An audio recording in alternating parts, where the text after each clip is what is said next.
Iya Pak. Ayo. Ayo. Ayo Pak.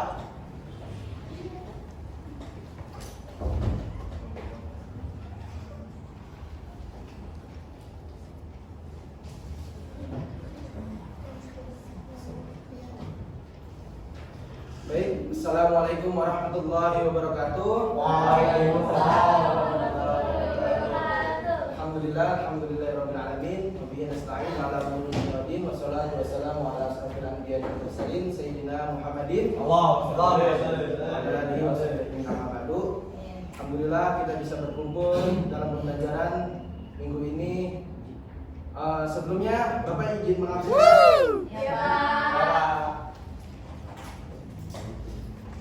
Baik, Aura Aziza hadir. Rizky Muhammad hadir. Muhammad Riyadi Alauddin hadir Pak. Nur Aziza Oktaviani Hadir Pak. Cindy Nuril Mafiro Hadir. Maulana Rizky mana? Oh, mana Rizky tadi? Siapa? Sakit Pak. Oh Sakti ya. Iya. Nur Hikmat Aulia Hadir Pak. Lulu Hadir Pak. Baik, sebelum kita memulai pembelajaran, kita niatkan membaca suratul Fatihah. Mudah-mudahan dalam membaca suratul Fatihah ini, dalam belajar kita, mudah-mudahan Allah berikan ilmu yang bermanfaat. Amin. Mudah-mudahan ilmu kita menjadi berkah. Amin. Alhamdulillah Nabi Mustafa Rasulullah sallallahu alaihi wasallam. Al-Fatihah.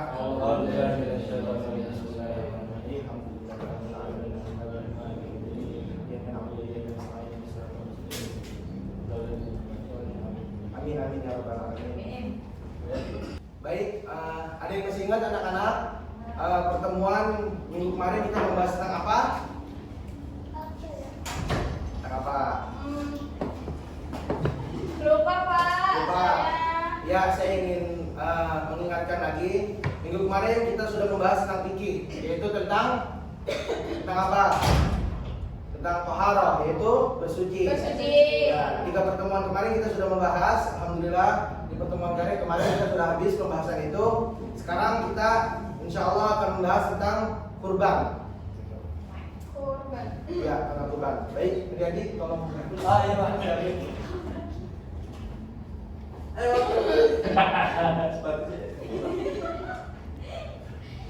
Sepatu kamu kemana? Jadi. Bahasa tadi Pak. Ayo. Alasan. Habis ini dipakai ya. Ayo Pak. Ayo, Pak. Ya. Iya, Pak. Dan terima kasih ya.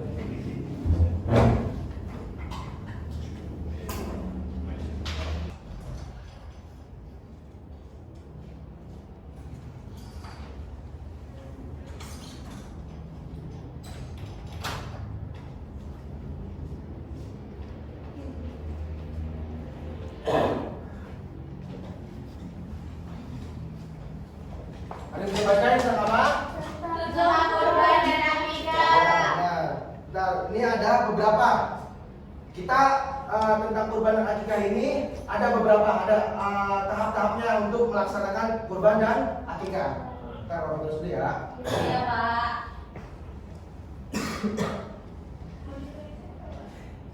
Nggak usah, nggak bisa.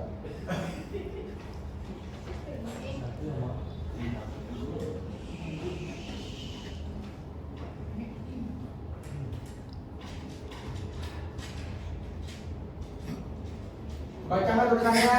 Baca Pak.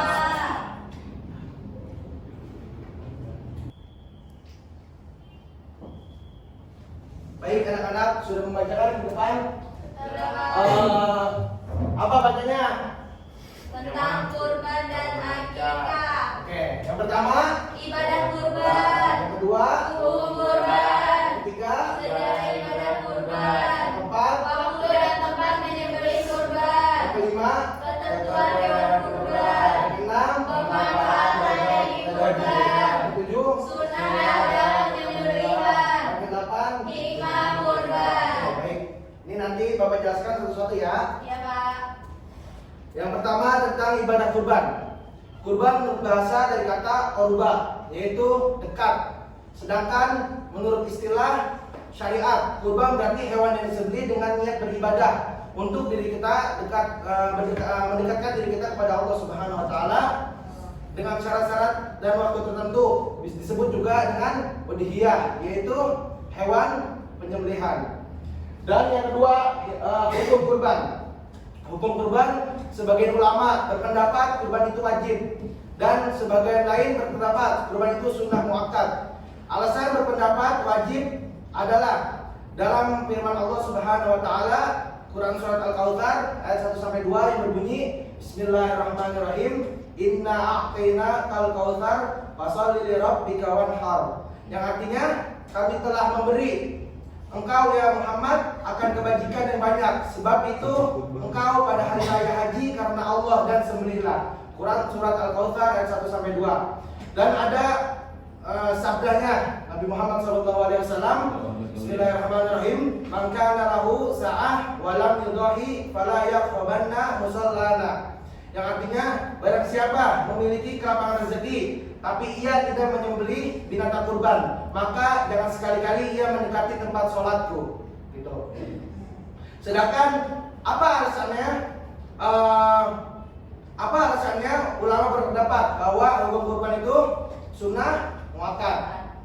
Dalam sabda Nabi Muhammad SAW, Bismillahirrahmanirrahim, umirtu binahri wa huwa sunnatul lakum. Yang artinya aku diperintahkan berkurban dan kurban itu sunnah bagimu. Hadis riwayat Tirmidzi. Berarti sudah jelas ya anak-anak ya.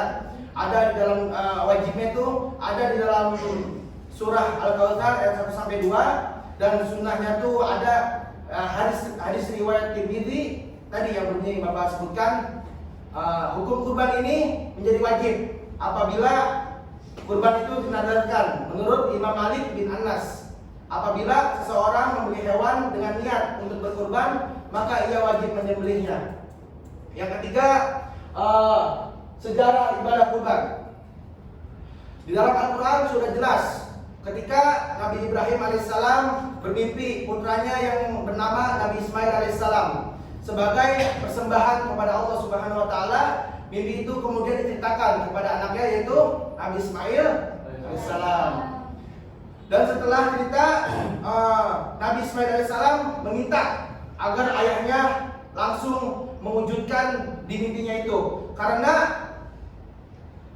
mimpi itu melaksanakan suatu mimpi itu diyakini mimpi itu benar-benar datangnya dari Allah Subhanahu wa taala.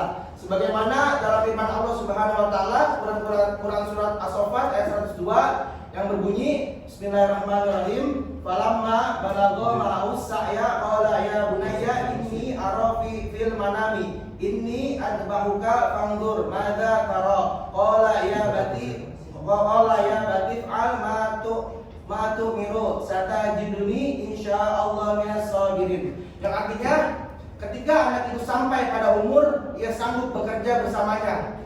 Lalu Nabi Ibrahim alaihissalam berkata, wahai anakku, sesungguhnya aku bermimpi bahwa aku menyembelihmu.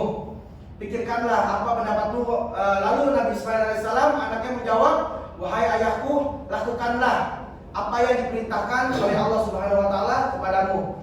Insya Allah engkau akan mendapatiku termasuk orang-orang yang sabar.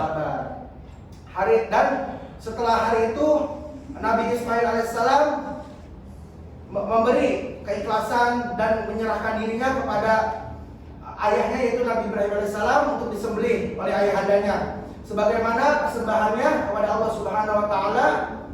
Bukti ketaatan Nabi Ibrahim alaihissalam kepada Allah Subhanahu wa taala, mimpi itu dilaksanakan. Acara penyembelihan segera itu dilaksanakan tanpa disadari, dan tangannya tiba-tiba di tangan Nabi Ibrahim alaihissalam itu ada seekor domba. Dalam firman Allah Subhanahu wa taala Quran surat As-Saffat ayat 107 bunyi Bismillahirrahmanirrahim, inna hadza lahuwal balaghul mubin wa fadainahu bidhihin azim. Yang artinya ini benar-benar ujian yang nyata dan kami tebus anak itu dengan sembelihan yang besar. Quran surat As-Saffat ayat 107. Dan keempat, waktu dan tempat menyembelih hewan kurban. Kapan waktu dan tempat menyembelih hewan kurban yang baik? Yaitu waktu yang ditetapkan untuk menyembelih kurban, yaitu sejak selesai sholat Idul Adha. Tanggal berapa? Tanggal 9 Zulhijjah. Tanggal 10 Zulhijjah. sampai sebelum terbenamnya matahari pada tanggal 13 Zulhijjah.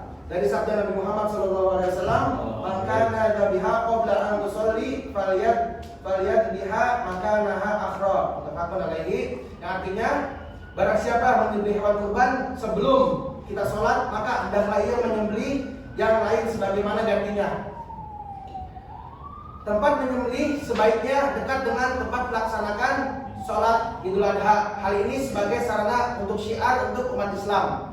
Kita bersyukur sebagai umat Islam untuk menyiarkan agama Islam ini, kita mendapat pahala banyak kan, nggak dari kurban doang, untuk syiar umat Islam, dari kita membuka kegiatan-kegiatan yang positif untuk remaja-remaja yang akan datang, itu syiar gitu. Jadi hal-hal yang baik insya Allah mendapatkan syiar. Dari sabda Nabi Muhammad SAW, "Kana Rasulullah SAW yadbihu wa yanharu bil musalli." Hadis riwayat Bukhari.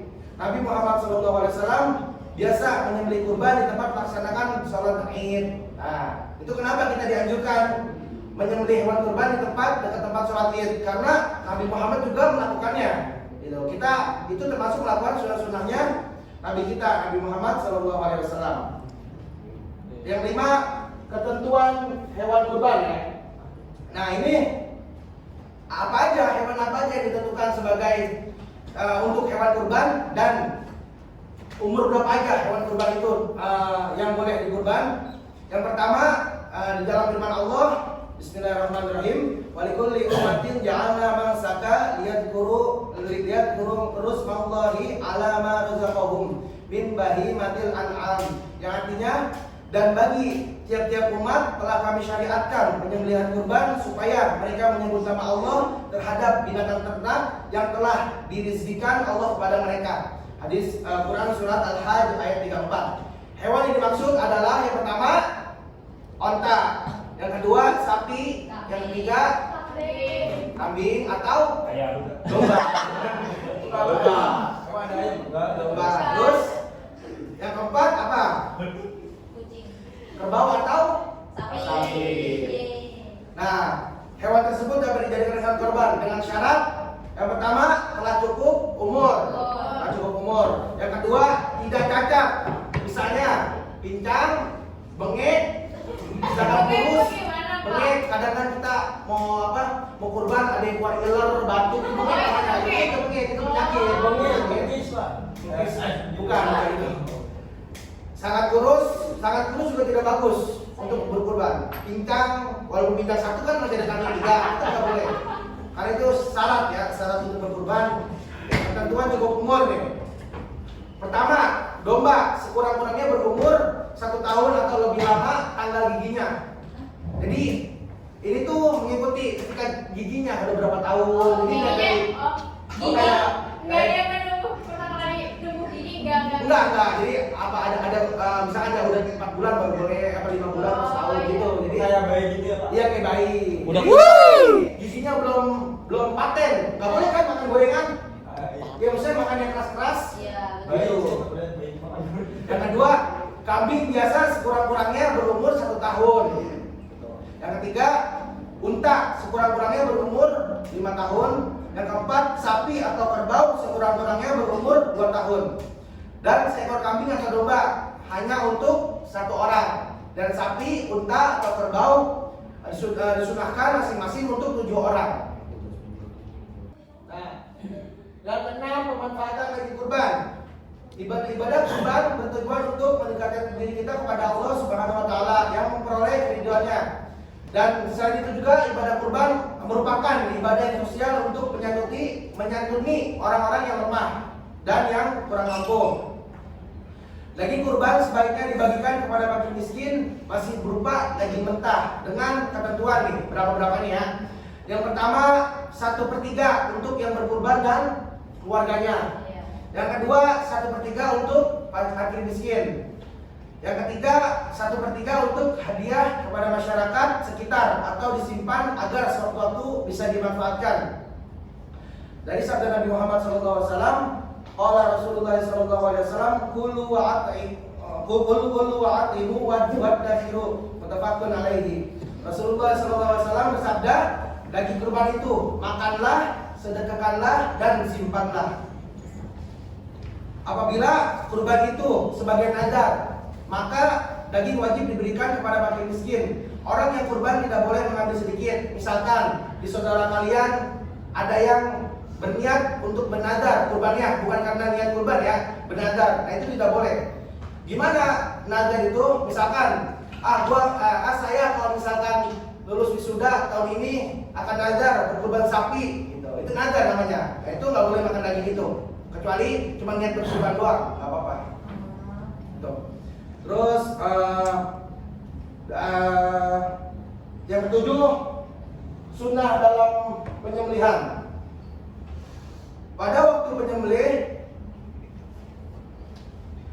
menyembelih hewan kurban disunahkan. Yang pertama, sunnah-sunnah yang berlaku pada penyembelihan biasanya seperti membaca bismillah, sholawat, menghadapkan hewan ke arah kiblat, menggulingkan hewan ke arah rusuk kiri, memotong pada pangkal leher, pada uratnya.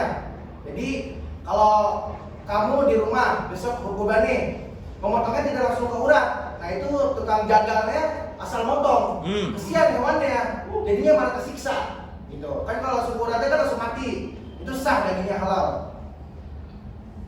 Karena dan menghadapkan ke arah kiblat, memotong pangkal pada leher serta memotong urat kiri dan kanan leher hewan. Gitu. Urat kanan kirinya harus kena. Dan yang kedua, membaca takbir. Yang ketiga, membaca doa sebagaimana diajarkan oleh Rasulullah SAW. Allahumma taqabbal min Muhammadin wa ali Muhammadin wa min ummatin Muhammadin. Yang keempat, orang yang berkurban menyembelih sendiri hewan kurbannya. Jika ia diwakilkan, hewan itu ditaruh di masjid atau di mushola terdekat, orang itu disunahkan untuk hadir di tempat penyembelihan kurban itu. Yang kelima, 8, hikmah kurban.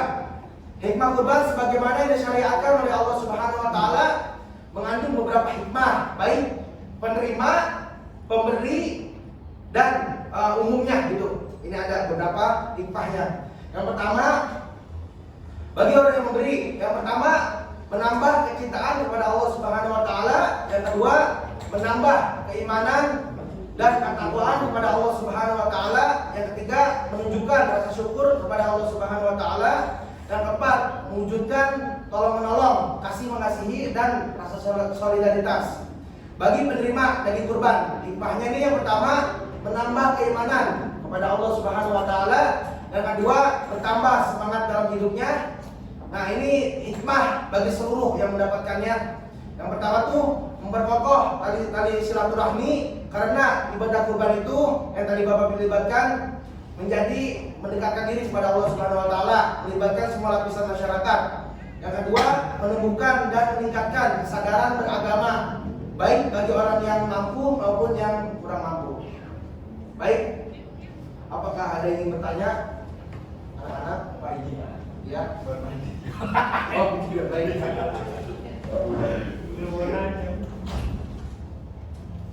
Baik, mungkin kalau anak-anak tidak ada yang ingin bertanya, ini Bapak kasih tugas kelompok ya. Yang ini kelompok A, yang ini kelompok B. Ini merangkum sejarah kurban yang tadi Bapak jelaskan. Tolong kamu tulis lagi lebih yang kamu ingat tadi apa aja sejarahnya. Iya Pak, sejarah. Ya, sejarah daging kurban. Ya, sejarah berkurban. Waktunya berapa menit Pak? Saya beri waktu 10 menit.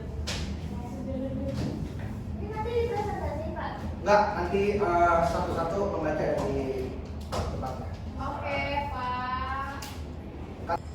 Oke anak-anak, sudah? Nggak cukup waktunya. Oke. Karena waktunya tidak cukup, Bapak kasih tugas ini untuk minggu depan pertemuan kita. Kita masih membahas tentang apa? Ibadah, ya pasti ibadah, tentang ibadah, kurban dan akikah. Baik, apakah ada yang dipertanyakan sebelum Bapak tutup? Kita tetap kelompok kan Pak? Ya, kita kelompok masing-masing. Baik, sebelum menutup pembelajaran ini, alangkah baiknya kita membaca kafaratul majlis. Bismillahirrahmanirrahim. Bismillahirrahmanirrahim. Subhanallahumma wa bihamdika asyhadu an la ilaha illa anta astaghfiruka kasih hari ini. Kurang lebihnya Bapak mohon maaf. Ada nomor wa'alaikum ajma'in. Ihdinas siratal mustaqim. Wassalamualaikum warahmatullahi wabarakatuh. Waalaikumsalam warahmatullahi wabarakatuh.